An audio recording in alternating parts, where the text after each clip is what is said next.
shines eternal on the way. It just remembers. And the Buhera she never forgets. We are the voice of the land.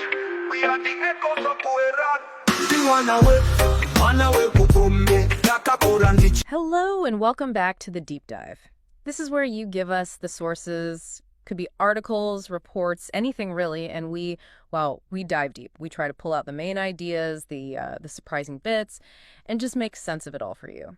Think of us as helping you navigate the info you've shared. Exactly. And this is Deep Dive, Episode 7. Today, we're sort of broadcasting in spirit from the slopes of Gombe. We're aiming to be like those village whispers, bringing out truths inspired by the Echoes of Buhera sources you sent. And those sources really focus on one big central question. They do. It jumps right out.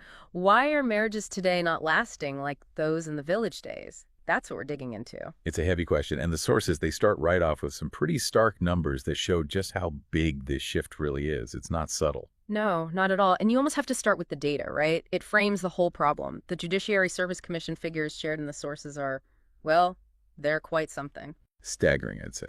You're looking at more than 100% increase in divorce cases filed in court, just between 2021 and 2022. Just 1 year. Yeah, from about 1,350 applications to over 2,700. It literally doubled. Wow, a massive jump. And it's not just older marriages ending, is it? The sources point out something about new marriages, too. That's right. A reported 30%. Think about that.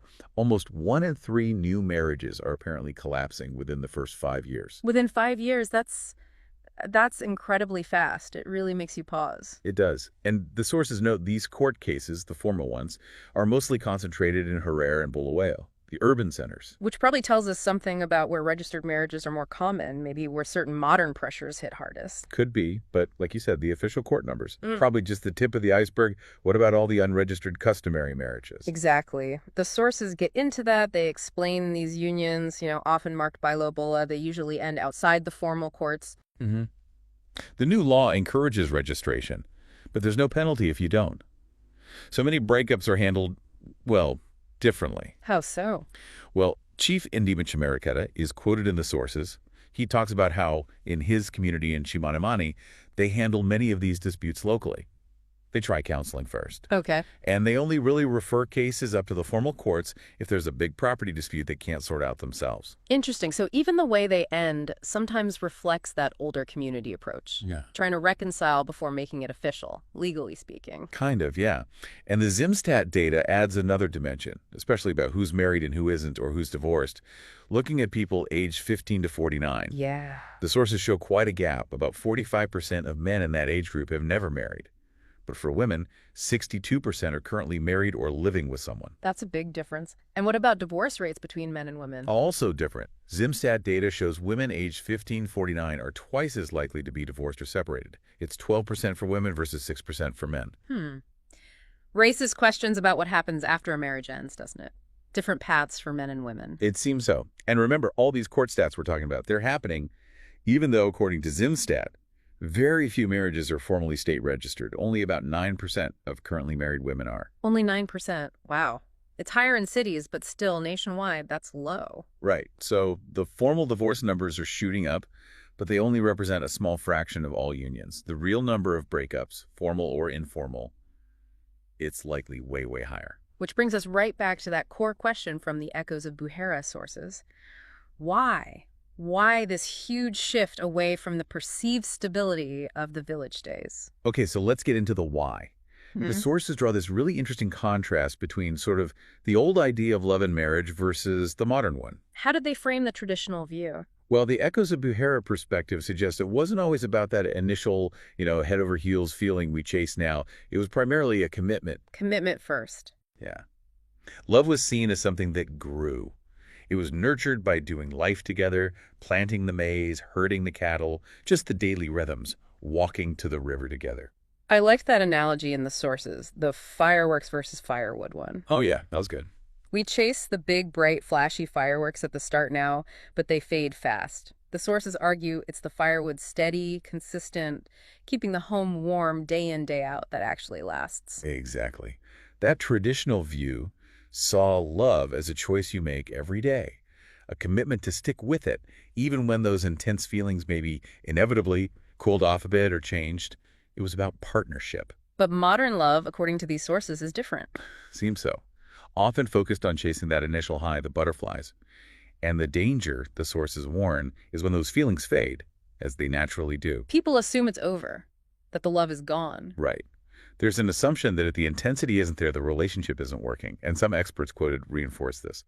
For Paul Mayarisa suggests people might marry for shallower reasons now, like money or status. Meaning the foundation is shaky from the start. Lacking that deep affection you need to weather storms. And Dr. Rebecca Chitsamba even calls some modern marriages business arrangements, based on benefits, not real connection, so easily knocked off course. And Mbuya Kalista Magarembo brings up a practical point, people marrying too fast. Yeah, like after only dating 2 or 3 months, she says you barely know someone's real character then, especially now when everyone can present this perfect online version of themselves. That leads perfectly into the external pressures the sources highlight, these forces that are just so different from the village days. Huge difference. Economic pressure is massive. One source makes this really powerful comparison. Back then, if there was a drought, the whole village suffered, but suffered together. Right, there was a shared burden, maybe even a shared coping mechanism, a community safety net. Whereas now, the sources describe individual economic pain, losing a job, the cost of living soaring, even just affording basic things like tomatoes, creating this intense, isolating stress inside the home. Financial instability just makes everything harder, doesn't it? Paying lobola, affording a wedding, just day-to-day life. Absolutely. And the sources mention the cost of modern weddings themselves, often pushing couples into debt right at the start. Talk about adding stress. Starting married life already stressed about money, not ideal? Not at all. Then there's migration and distance, a huge reality for so many families now. Baba ku South Africa, amaya kuchtamwiza. That picture, the sources paint partners living apart, sometimes for years, trying to keep a connection alive over the phone. It's worlds away from the village where your partner was right there, physically present every day. That physical distance, Yeah. it breeds disconnection, doesn't it? And one source mentioned maybe makes disloyalty easier. Yeah, comparing passport stamps and voice notes to having neighbors who see everything. The relationship fabric just gets stretched so thin. And maybe the biggest external force, the digital world, social media. Ah, yes. The sources have a lot to say about that, framing modern marriage sometimes as more of a performance for likes than a private partnership. You see the curated highlights online, right? Hashtag couple goals, perfect holidays. But never the arguments, the money worries, the messy, unfiltered reality. And comparing your own real life to someone else's perfect feed, it's bound to make you feel like you're failing somehow. Marrying for likes, but struggling to live without filters, as one source put it. And it's not just comparison. Social media brings temptation right into your hands, doesn't it? Old flings are easy to find. Strangers slide into DMs. Alternatives seem just a swipe away. Exactly. Loyalty becomes a much harder thing to maintain when distractions are constantly available. Dr. Nisbert Mangoro pointed out how easy the internet makes it to find people, old or new.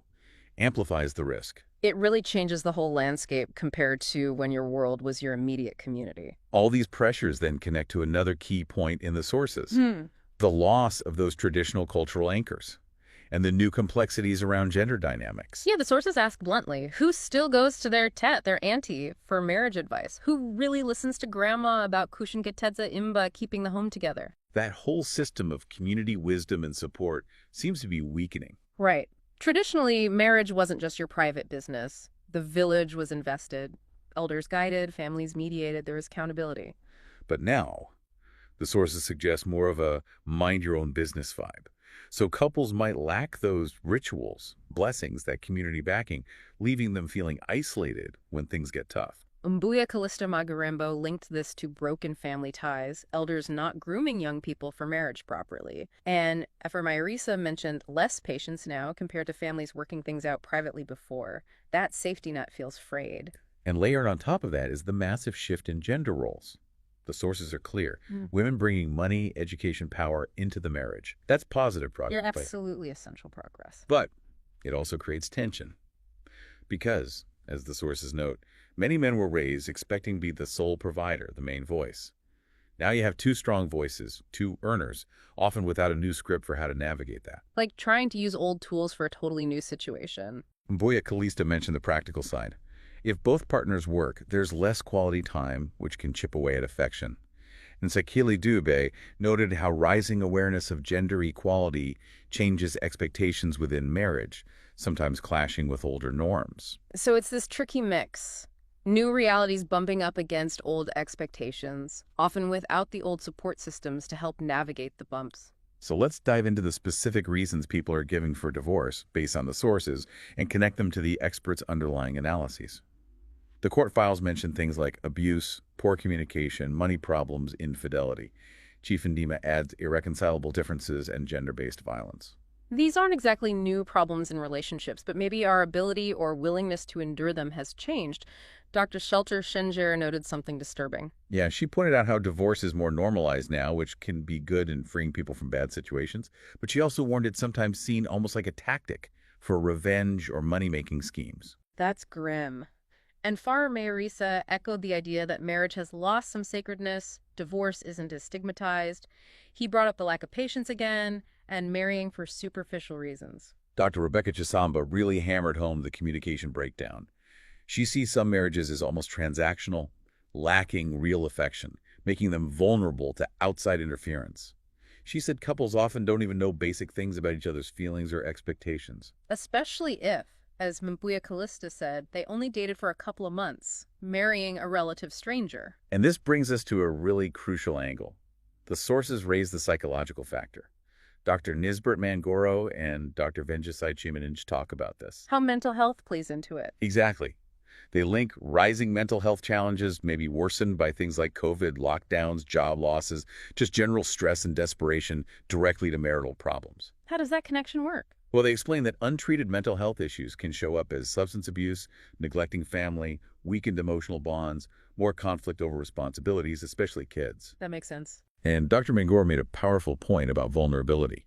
If someone feels neglected or unheard in their marriage, they become susceptible to seeking attention elsewhere. Looking for connection outside the marriage. Yeah, sometimes with anyone who'll listen. And the internet makes finding those connections, unfortunately, very easy, which increases the risk of infidelity. He called it a silent emotional struggle, which, if ignored, can lead to really serious outcomes like depression, even suicide risk for someone feeling trapped. Dr. Chimanij tied some of that desperation back to the economic fallout from lockdowns, too. And the personal stories in the sources just make it so real. Catherine and Trustworth, their marriage ending in under a year due to abuse, shows how bad things can get, fast. Then Tendai's story. The impact of her husband's mental health and substance abuse, and how even counseling couldn't fix it in that case. So sad. But then there's Patrick's story. It started with infidelity, him admitting he wasn't paying attention to his wife. But for them, counseling actually worked. They reconciled. So there can be hope. These stories really show the human side of the statistics, the pain, but also sometimes the possibility of repair. Exactly. They put faces to the numbers. Okay, so we've mapped out this really complex picture. The economy, distance, digital life, fading traditions, changing roles. It's a lot. But thankfully, the sources don't just leave us there. They also talk about ways forward. Yeah, finding ways to build stronger marriages in this new reality. And the message isn't about turning back the clock or ignoring progress. It's more about blending old wisdom with new circumstances. Like what? What kind of wisdom? Well, like teaching young people that love isn't just a fleeting feeling or a TikTok trend. It takes real work, real commitment. And changing how we see conflict. Not as failure, but maybe as friction. Right. Friction that, if you handle it right, can actually sharpen the relationship, make it stronger, like polishing something. The sources also mention redefining masculinity away from just dominance towards responsibility, partnership. And acknowledging female empowerment includes patience too. Working through things, not just having the option to leave instantly. But maybe the biggest thing weaving through it all is bringing community back. That, quote, when we walk with others, the load feels lighter. Marriage shouldn't be this isolated struggle. That connects to the proverb, doesn't it? Ukama igasfa, hunozatsi kudya. A relationship is a shallow dish filled by eating together. Yeah, meaning love needs constant feeding through shared time, patience, talking, maybe even structured help, like the traditional counseling Dr. Chisamba mentioned, helping couples communicate when they're stuck. It's about actively rebuilding those support systems and communication lines that seem to have worn thin. Definitely. So wrapping this up for you listening, We've journeyed through these sources, looking at why marriage seems so challenged today in Zimbabwe. We've seen the stats, the shift from commitment-based love to maybe more emotion chasing. We've touched on the weight of the economy, distance, social media. Mhm. And the impact of losing those cultural anchors, the elders' guidance, while also navigating these new gender dynamics. We heard the specific reasons cited for divorce and, crucially, the underlying psychological struggles that often go unseen. Understanding all these tangled layers, economic, social, cultural, psychological, it's really key for anyone trying to navigate relationships today, whether you're married, thinking about it, or just observing the world around you. It really is. And it leaves us and you with a final thought, building on these echoes we've heard. With all these modern pressures and with traditional supports maybe not as strong as they once were, how can we, individuals, communities, get creative about building relationships that are resilient, connected, and truly last in the world we live in now? How do we keep feeding that shallow dish patiently and consistently despite all the storms? Something to reflect on. This has been our deep dive, reflecting those echoes of truth from the land that raised us. Those village whispers from the slopes of Gombe. Inspired by the Echoes of Buhera sources you shared, we hope exploring them together has given you some valuable things to think about. Until our next deep dive. See her shines eternal on the way makes me. It does remember. And the poeta she never forgets. We are the voice of the land. We are the echoes.